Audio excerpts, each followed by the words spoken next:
Sa iba pang mga balita, naitaboy ng Philippine Coast Guard ang isang Chinese research vessel na nagsasagawa ng illegal aktibidad sa loob ng ating exclusive economic zone. Ayon sa Coast Guard, na-monitor ang pagpasok ng naturang research vessel sa layo 92 nautical miles mula sa dalampasigan ng Burgos, Ilocos Norte.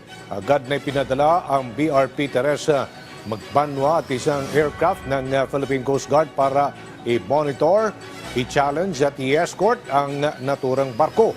Sa kalagitnaan ng operasyon, nakita ng Coast Guard ang isang manned deep sea submersible vessel na lumapit sa naturang research vessel at pagkatapos ay kinuha ng isa nitong crew.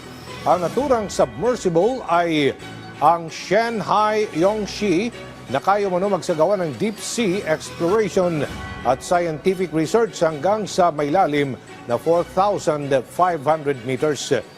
Nag-deploy din ito ng rigid hull inflatable boat na nag-recover naman sa isang yellow-colored unidentified equipment na posibleng ginagamit sa marine scientific research activities. Ayon sa Coast Guard, ang naturang aksyon ay malinaw na ebidensya na nagsasagawa ng illegal marine scientific research ng China sa loob ng ating EEZ. Pagtitiyak naman ng pamahalaan, patuloy ay mahigpit ang pagbabantay laban sa mga illegal aktibidad sa ating teritoryo. This is the first time that we were able to basically document that the Chinese research vessels are deploying such submersible research capability.